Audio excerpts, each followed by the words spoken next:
Friend, मैं हूँ Rakhi Khosla. Welcome my YouTube channel helping people. आखिर क्या है इस अध्यादेश में जिसको लेकर किसान इसका विरोध कर रहे हैं और सरकार से लाठियां खाने को भी तैयार है। वहीं सरकार और प्रशासन इन्हीं अन्नदाताओं किसानों पर लाठियां मारने से भी गुरेज नहीं कर रही है। आपको पता है ना मैं किस मुद्दे को लेकर बात कर रही हूँ। मैं पूरे देश में छाए हुए किसान आंदोलन को लेकर बात कर रही हूँ और ये बात अगर आपको नहीं पता है तो पता होनी चाहिए, क्योंकि हर घर का चूल्हा इन्हीं किसानों की वजह से ही जलता है। सरकार 3 अध्यादेश लेकर आई है किसानों के लिए, जिसमें क्या बातें कही गई हैं ये सारी बातें मैं बताऊंगी। बातें अध्यादेश में जो कही गई है वो सुनने में बहुत अच्छी लग रही है, क्योंकि मैं जब सुनी हूँ तो मुझे भी बहुत अच्छा लगा, लेकिन जब मैंने इसका स्टडी किया तब मुझे लगा कि नहीं, शायद कहीं ना कहीं गलत होगा और इसी वजह से जो है किसान इसका विरोध भी कर रहे हैं। और साथ ही साथ मैं आपको इस वीडियो में ये भी बताऊंगी कि कल हरियाणा के शिक्षा मंत्री, वन मंत्री कंवरपाल गुर्जर जी ने प्रेस कॉन्फ्रेंस की है। प्रेस कॉन्फ्रेंस में उन्होंने क्या बातें कही है ये भी बातें मैं सारी आपको इस वीडियो में बताऊंगी। लेकिन आइए फटाफट जान लेते हैं जिनको नहीं पता है कि अध्यादेश के अंदर क्या कही गई है, और यह हो सकता है कि जिनको ऐसी बहुत सारी बातें ना समझ में आई हो, तो ये सारी चीजें आज मैं अपनी वीडियो में अपने जरिए समझाने का प्रयास करूंगी। उम्मीद है कि आपको थोड़ी बहुत समझ में जरूर आएगी। तो चलिए फटाफट स्टार्ट करते हैं और जानते हैं क्या है अध्यादेश में। अध्यादेश में जो कहा गया है वो सुनने में बहुत अच्छा लग रहा है, आपको भी सुनाती हूँ। पहला पॉइंट कहा गया है कि किसान फ्री है, यानी किसान अब आजाद है। किस बात को लेकर आजाद है? किसान को आजादी मिल गई है कि वो अपनी फसल, अपने अनाज को देश के किसी भी कोने में बेच सकता है, और वो भी अपने मन मुताबिक। अच्छा लग रहा है ना सुन के? मुझे भी बहुत अच्छा लग रहा है कि हाँ, बहुत दिनों से जो एक तमन्ना थी कि किसान भी हमारा खुश रहे, उसके चेहरे पर भी खुशी रहे, वो शायद इस अध्यादेश के जरिए पूरी हो जाएगी।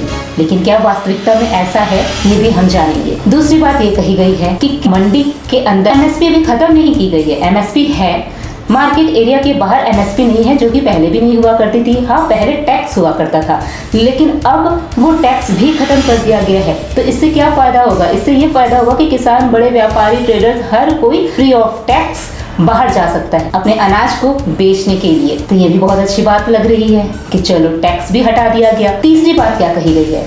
तीसरी बात अध्यादेश में ये कही गई है कि जो अब तक किसान अपनी फसल का जो स्टॉक था उसको ट्रेडर्स के पास या बड़े व्यापारियों के पास एक बार में बेच देता था, और जो नहीं बिकी वो सरकार उसे खरीद लेती थी। किसान सेटिस्फाइड हो जाता था कि चलो उसके पास से वो अनाज चला गया, क्योंकि अनाज की देख रेख करने में दिक्कत हो जाती है। लेकिन सरकार ने कहा है काले धन को बचाने के लिए, मतलब कि जो ब्लैक काम करते हैं लोग, और ये जो है ये बीच में जो ट्रेडर्स या बड़े व्यापारी उनसे एक साथ जो उनका अनाज खरीद लेते हैं और फिर बाद में समय के अनुसार उसको अपने रेट पर ब्लैक तरीके से जो बेचते हैं, वो चीज खत्म करनी है। तो उसको खत्म कैसे करेंगे?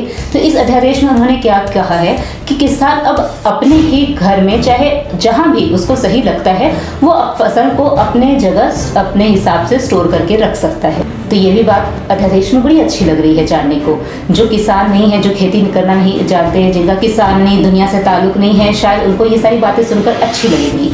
लेकिन क्या वास्तविकता में ये बातें अच्छी है? अगर अच्छी होती तो किसान ही क्यों इसका विरोध करते? ये सारी बातें भी तो सोचने वाली है ना। तो चलिए अब अगले अध्यादेश की बात करते। अगले अध्यादेश में ये कहा गया है कि कॉन्ट्रैक्ट फार्मिंग का प्रोसेस चलेगा। कॉन्ट्रैक्ट फार्मिंग मतलब अब किसान को जो है बड़ी बड़ी कंपनियां उनके साथ कॉन्ट्रैक्ट करेंगी, उनके उत्पादन से लेकर उनसे खरीदना, उनको बेचना, या जो भी सिस्टम होगा वहां से जो है वो सारा कॉन्ट्रैक्ट के जरिए किसानों से बातें करेंगी, किसानों से कॉन्ट्रैक्ट बेस कर लेंगी, एग्रीमेंट्स पे साइन करवाएंगी, और फिर इस तरह से किसान अपने सारी परेशानियों से मुक्ति पा जाएगा। और जो भी अब उसका घाटा होगा या फायदा होगा, जो भी होगा वो बड़ी बड़ी कंपनियों को होगा। किसान एक बार में अपने मन मुताबिक उनके साथ जैसा भी कॉन्ट्रैक्ट उनको सही लगता है वो कर लेगा। ये बातें कही गई हैं इस अध्यादेश के अंदर, जो सुनने में बहुत अच्छी लग रही है। किसान क्यों विरोध कर रहे हैं इसका? किसान विरोध इसलिए कर रहे हैं क्योंकि उनका कहना है कि सरकार ने जो कह दिया है कि किसान फ्री है, अब वो अपने मन मुताबिक कहीं भी जाकर बेच सकता है। तो ध्यान रखिए, किसान 2 तरह के होते हैं। एक छोटे गरीब किसान है, और एक जो है जिसको हम अनपढ़ किसान कहेंगे, और एक जो है पढ़ा लिखा अमीर किसान है। तो जो गरीब किसान है वो किसान भी बाहर जा रहा है, क्योंकि सरकार ने छूट दे दी है कि टैक्स नहीं लगेगा। सरकार ने छूट दे दी है कि वो अपने मन मुताबिक अनाज को कहीं भी बेच सकता है अपने मन मुताबिक रेट पर। तो ऐसे में छोटा किसान भी वहाँ पहुँच रहा है, बड़ा किसान भी वहाँ पहुँच रहा है। जो पढ़ा लिखा किसान है वो प्राइवेट प्राइवेट कंपनीज या प्राइवेट कॉर्पोरेट को जो है, जो बड़े व्यापारी है, उनको अपनी अनाज जो है बेचेगा। अच्छा, वहां पर बेच रहा है, उसको उसकी बातें समझ में आ रही हैं, लेकिन जो पढ़ा लिखा नहीं है, अनपढ़ किसान है, वो बेचारा इतना मेहनत करके दूर भी जा रहा है, लेकिन जब वो उनसे बात करेगा, उनकी बातें सुनेगा, तो उसको आधी बातें समझ में नहीं आएगी, आधे कितना वो बेवकूफ़ बन रहा है, उसको ये चीज़ें पता नहीं चल पाएंगी। ऐसे में वो क्या करेगा, उसको वो सेटिस्फैक्शन नहीं मिलेगा और वो छोटा किसान वापस से अपने मार्केट एरिया के अंदर आएगा जहाँ पर लगा हुआ है एमएसपी, जहाँ पे बनी हुई है एपीएमसी पर सरकार का कंट्रोल है, इसीलिए एमएसपी की बात भी है वहाँ पर। लेकिन मार्केट एरिया के बाहर एपीएमसी नहीं है, जहाँ पर, इसीलिए वहाँ पर एमएसपी भी नहीं है और इसीलिए वहाँ पर सरकार का कंट्रोल भी नहीं है।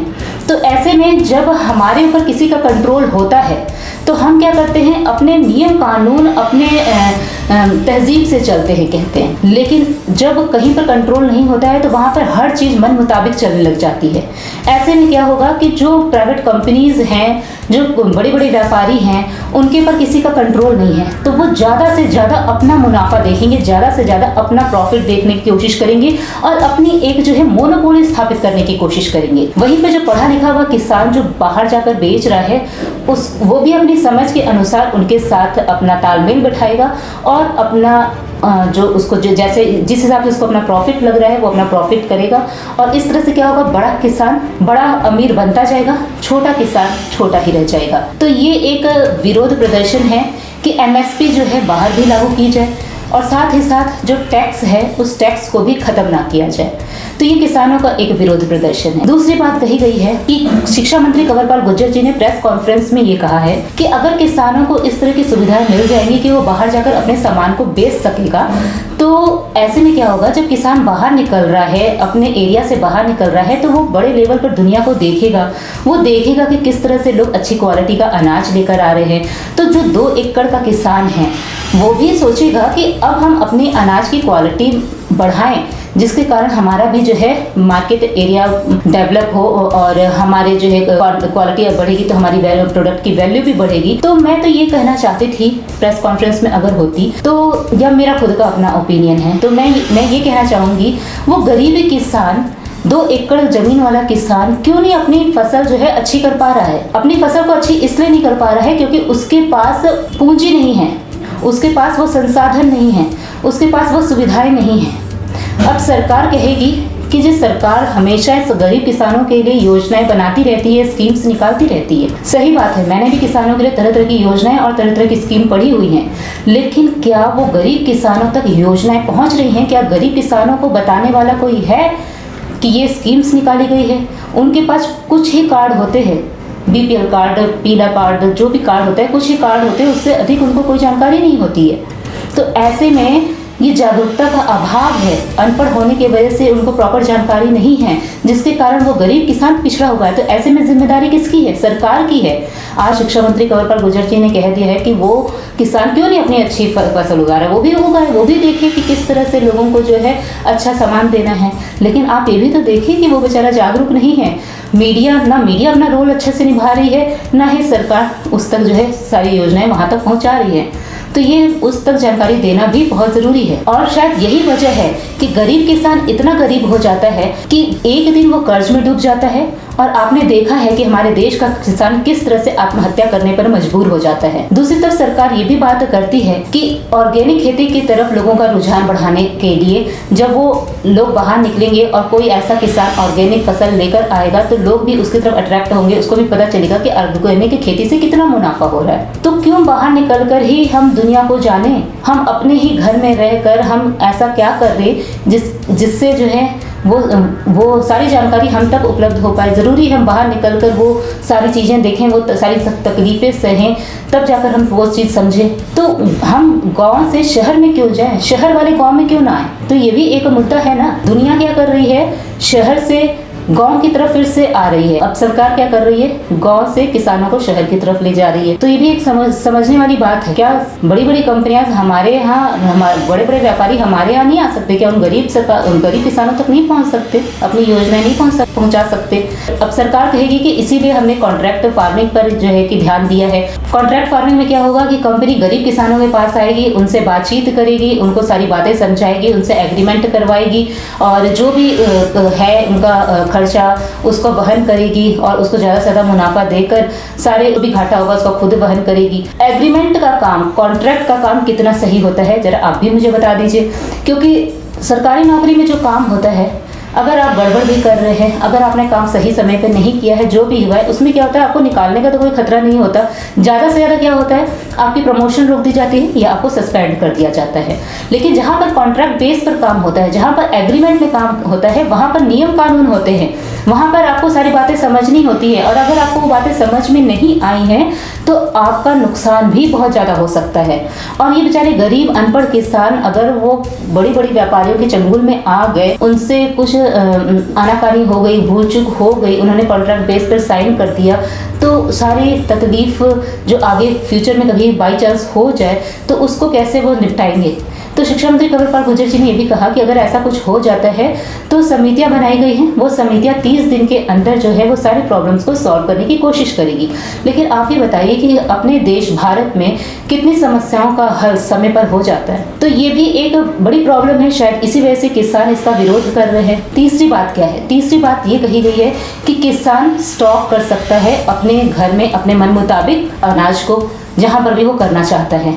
लेकिन आप ये देखिए कि जब हम लॉकडाउन के समय हमने बहुत सारा अनाज खरीद कर अपने घर में रख लिया था, किराने से बहुत सारे लोगों ने अपने घर में खरीद कर रख लिया था। एक बार आपको याद होगा कि नमक बंद होने की बात चली थी तो लोगों ने नमक के पैकेट अपने घर में रख लिए थे। जब हम कुछ थोड़ी मात्रा में अपने घर में चीज़ों को स्टोर करके रखते हैं तो वो हम प्रॉपर तरीके से स्टोर नहीं कर पाते हैं। वही जो है दुकानदार अगर करता है तो वो उसको प्रॉपर तरीके से स्टोर कर लेता है, यानी कि उसके पास पर्याप्त संसाधन है, उसको हर चीज़ का पता है कि किस तरह से स्टोर करके रखना है। लेकिन ऐसे में सरकार ने ये बात तो कह दी कि किसान अपने घर में मन मुताबिक स्टोर कर सकता है, जितना उसने बेचा, नहीं तो बाकी जो है सरकार को जो है वो सरकार उसे खरीद लेगी। लेकिन आप ही देखिए कि किसान के पास सिर्फ एक झोपड़ी होती है जिसमें बेचारा अपना एक अकेला परिवार भी उस झोपड़ी के अंदर नहीं रह सकता, तो ऐसे में वो अपनी फसल को कैसे स्टॉक में रखेगा। तो ये भी एक समस्या है, शायद इसी वजह से किसानों का विरोध प्रदर्शन भी है। और आज सरकार ये कह रही है कि अगर इस तरह का अध्यादेश लेकर आएंगे तो किसानों की आय दोगुनी हो जाएगी। क्या बाहर जाने से किसानों की आय दोगुनी अगर हो रही है तो हम जैसे बहुत सारे हमारे देश के युवा हैं जो छोटे शहर से निकलकर बड़े शहरों की ओर जाते हैं ताकि उन्हें ज़्यादा से ज़्यादा पैसा मिल सके।